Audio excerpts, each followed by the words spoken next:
šta zveri rade, dečije oči vade. Oni bi otrov na naša usta zbog časnog svetog krsta. Oni bi otrov na naša usta zbog časnog svetog krsta.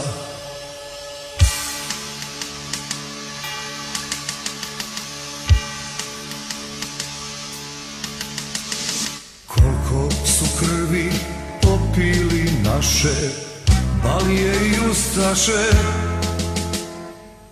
koliko rana i vrana sa grana iz Turske i Irana, koliko rana i vrana sa grana iz pakla i Vatikana. Bog nas voli, Bog nas ljubi, dat će Bog i mir i zdravlje. Živeli Srbi, živeli Srbi, živelo pravoslavlje. Živeli Grci, živeli Rusi, živelo pravoslavlje.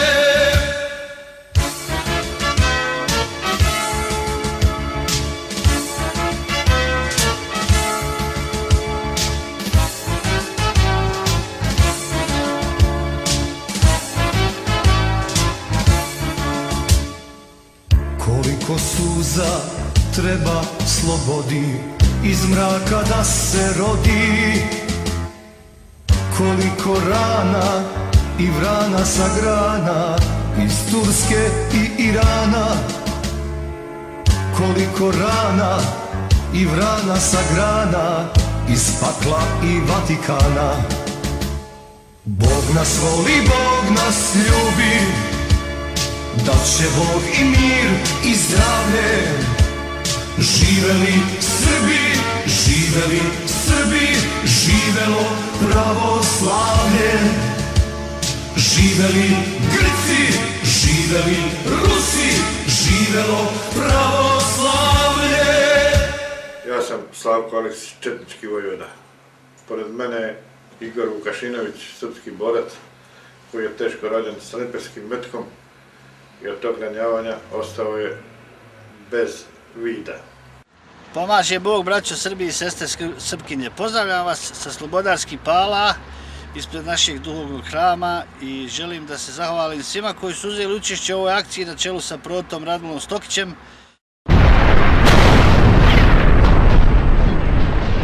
Ja se sad nalazim na mjestu gdje sam 8. juna 1992. ranjen iz onih zgrada tamo, a to se desilo ispred mene na prilike 10 metara. Ranjen sam snajperom koji je zabranjen kao oružje.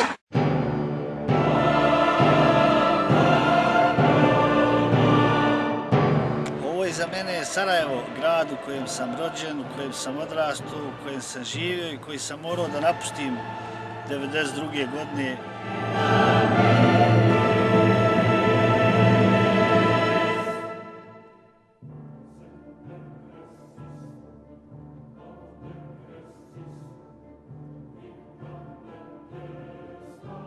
Ispred mene se nalazi grad Sarajevo, grad koji me je proglasio agresorom, a iza mene, kao što vidite, iza ove table nalazi se Republika Srpska i grad Istočno Sarajevo, grad koji se nekad zvao Srpsko Sarajevo, ali je nekome smetalo, sad se zove Istočni. Ovo je grad u kojem ja živim, a za čije postojanje je preko 3500 boraca Sarajevsko-romanijske regije položilo svoj život i za koje je preko 5-6 hiljada njih ostalo invalidi.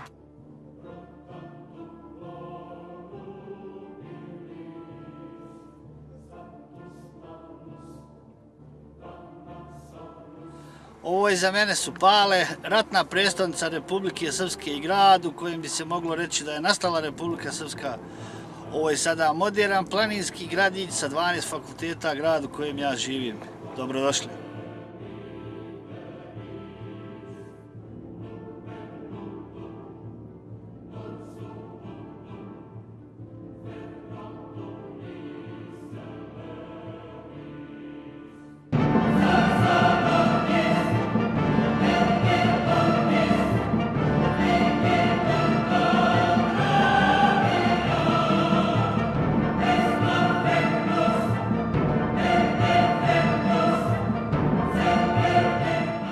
Ja sam rođen krajem 69. godine u Sarajevu, a eto ta prekretnica je bila ovako 92. na početku rata, tad sam ranjen u Sarajevu snajperom, pogođen sam, mada svi optužuju Srbe za to snajperisanje, ali eto ja sam ranjen tim snajperom, ja sam dokaz koliko su ti ljudi bili kvarni. I onda tako se to dešavalo, liječenje jedno, drugo, VMA, Italija, Rusija, Amerika, sve to i što se toga tiče i te medicine, tu sam na nekom čekanju.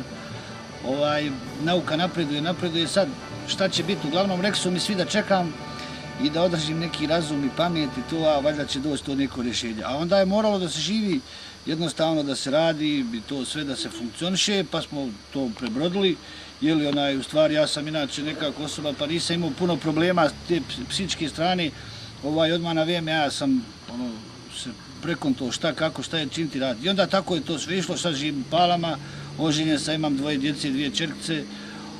Jedna polazi u 1. razred srednje škole, druga u 4. razred osnovne i tako, eto sad živim inače u Mokrom, sad prelazim ako bude kraj mjeseca tu u Pale i tako, a pošto sad tu se desilo da ne može baš nešto puno da se radi i ostalo je puno tog slobodnog vremena, onda smo pokušali šta to, pa kompjuteri, pa sve i onda smo se došli na radio stanice i sad se bavim tim radiomaterizmom intenzivno i to, a druga stvar koju si ti pomenuo je to hodočašće koje mi tradicionalno pravimo svake godine za manastir Ostrog, koji ću nekad opet na kraju posle pomenuti kao neku vrhunsku stvar u mom životu i domet neki, jer otprilike u jednom momentu možda griješim, ali 99% je da sam bio jedini živi čovjek sa Pala koji je otišao u Ostrog.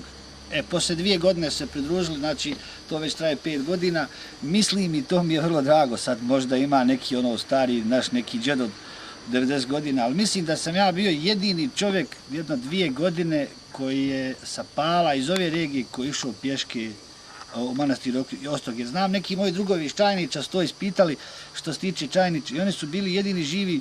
Sad, mislim, nekad su ljudi prije 200 godina išli pješke, nije bilo auta, a sad svi idu autima, tako da, eto, šta znamo, nekako mi je baš drago zbog toga. Sveti Vasilije, veliki ugodniče Boži, pomozi svima, pa i nama, veliki branitelju vere pravoslavne, odbrani nas koji tvoju svetu veru držimo i s nadeždom tebi pristupamo. Veliki arhijereju Boži, pomoli se Bogu svedržitelju za sve ljude tvoje, pa i na posledku za nas nedostojne i posljednje. Tvrdoški viteže i ostroški podvižniče, spasovaj nas od beda, vidljivih i nevidljivih, zapalite je srpska zemlja kao večnu sveću pred prestolom Boga živoga, pa nam sada osvetli puteve i razagnaj tugu. Molitvama i suzama zagrevao si hladnu pešteru ostrošku, pa zagrej sada Božjim duhom i srca naša, da se spasemo i proslavimo Boga Svevišnjega i tebe sveca Božjega. Sa svih strana sveta priticali su životu tvome, bolni i nevoljni, i ti si im pomagao, demone odgonio, veze đavolske raskidao, i zdravlje duševno i telesno ljudima darivao. Tako i sada pomozi krštenima i nekrštenima, kao i uvek svima pa i nama.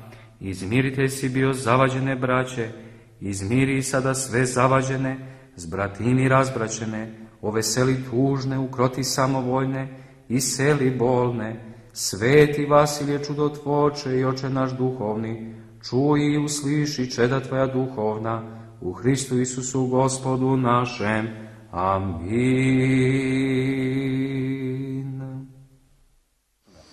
Igore, kako ljudi poput tebe žive u ovim vrlo teškim vremenima? Da je sve riješeno zakonski, znači kad bi neko uzeo sa strane da vidi taj zakon, to je sve idealno, međutim onda dođe primjena tog zakona, da tu ima milion problema. Recimo ovo sad, bilo koji ratni vojni invalid da bi dostvario pravo na neki ortopedski dodatak, protezu i nešto, mora toliko dokumenata da sakupi, da to, ne znam sad kad bi neko uvozio nosač aviona, ali znači imate jednog doktora, drugog doktora, komisije ovako, onako, tu sperpetije. Znači, ja se nikad nisam želio baš nešto puno, mada bi imalo tu našta da se želi, i sad, generalno ljudi, invalidi imaju problema sa stanom, sa ovako, onako, uvoz automobila, ortopedski pomagala. Jer zamislite, dobijete pravo na neki ortopedsko pomagalo, zaštitne neki ili ove štapove, naočare, sve to po 5 godina, 6 godina. Recimo, kompjuter da bi neki čovjek dobio, kao ortopedsko pomagalo sa govornim programom može da dobije svakih 10 godina.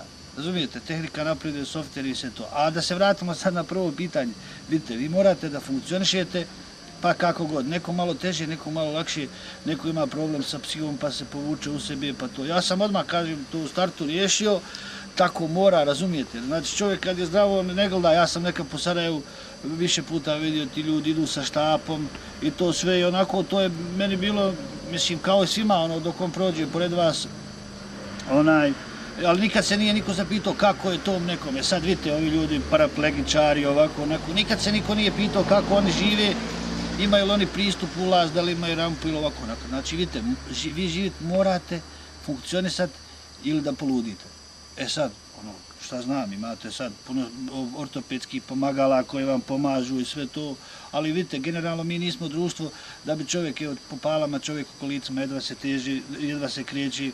Ako bi neko sa štapom išao, veliki trotoari, onda omladna, ne omladna, nego generalno vozači vozi. Ali dobro, vidite, ja se okrećem nekako na taj optimizam i sve to, mislim, je teško. Svima je teško i ovima što su zdravi. Mislim, ono, vi morate živjeti, rata, sad što je teško. E sad, da ima neko da vas pita nekad kako vam je možda bilo lakše. I opet, ja vjerujem da u svemu tome, u društvu i u svemu tome ima rješenja, ima sredstava, samo da se to malo raspodijeli. Tako da šta znam, ono, je teško, ali eto, ko vas pita, no. Naravno. Evo, pomenuli smo, dakle, tvoje putešestvije, hodočašće, pomenuli smo radio amaterizam, a moram, evo Igore, na kraju da te pitam, što se tiče tvog očnog vida, da li su ljekari definitivno digli ruke ili ima opet neka svjetla tačka kojoj težiš? Dakle, da li postoji lijeka? Pa vidite, sad, zadnji put kad sam bio kod nekih američkih doktora, ostala je varijanta bila, mislim da ti jednostavno dočaram ovako. Ja sam tad bio tamo u Baltimoru, na klinici Univerzitet John Hopkins. I sad tu sam preko nekih prijatelja došao do glavnog doktora i on me tamo gledao, kaže ja ti ne mogu ništa sad pomoći, ali moraš sačekat, medicina napreduje, neke kamere lijevo desno. Onda ja pitam doktora, pošto je baš onako bio otvoren, imao vremena da kažem, evo ja sam sad kupio robota nekog djeteta $25 i on po sobi hoda i nađe loptu koju me ja bacim.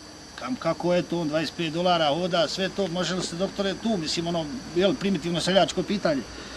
E sad, od toga će doći situacija da će i ovi slijepi da gledaju. E sad, neke kamere i sve to se pravi, međutim sve je u nekom povoju i ja se nadam da će to, da dođe do nekog to rješenja. Ali prvenstveno se trudim da ostanem normalan i zdrav, šta znam, pa, mislim, sve će doći po sebi, da se molimo Bogu, pa šta kako bude, šta sad, Bože moj.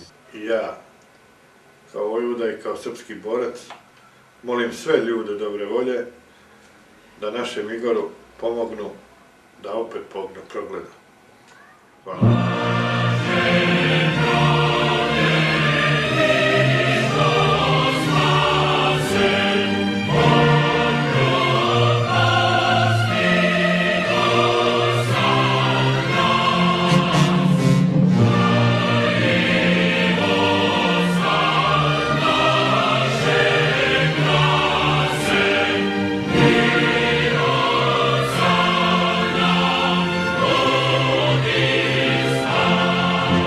Thank you.